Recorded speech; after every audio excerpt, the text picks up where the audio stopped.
Gangster ini ditugaskan bosnya menagih hutang. Penghutang itu ternyata ayah seorang gadis yang tengah koma di rumah sakit. Si gadis mengusirnya dengan dalih tidak boleh berisik di sini. Gangster pun perintahkan si ayah dibawa keluar agar ia dan si gadis bisa bicarakan hutang ayahnya. Si gadis bertahan, namun akhirnya menyerah.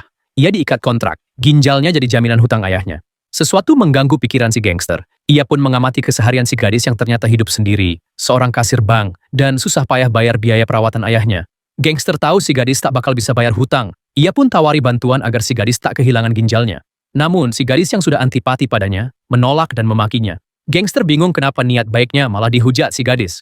Besoknya ia bilang lagi dengan bahasa yang lebih santun. Tetap saja si gadis menolak ketus. Gangster akhirnya minta bosnya yang juga temannya menyerahkan kasus ayah si gadis kepadanya. Bos hanya mau hapuskan bunga hutang. Gangster pun tawari si gadis kontrak baru. Jika temani dia 1 jam sehari hingga semua kotak di kontrak terisi penuh, maka bunga hutang dihapus. Si gadis tetap menolak. Gangster kasih kartu namanya. Malam itu si gadis merenung. Rumah sakit akan stop pengobatan ayahnya kalau tagihan biaya tak dibayar. Ia pun temui si gangster dan setuju. Gangster tanya apa yang akan mereka lakukan dalam 1 jam. Ngobrol dan jalan-jalan kata si gadis. Gangster tanya, kenapa mesti selamatkan dia dari bunga hutang yang sangat besar hanya untuk ngobrol dan jalan-jalan? Si gadis menduga ia punya niat buruk, lalu pergi.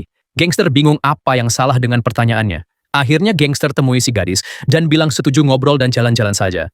Hari-hari itu bikin bahagia si gangster. Mereka makan dan jalan bersama. Gangster kini berpakaian lebih rapi.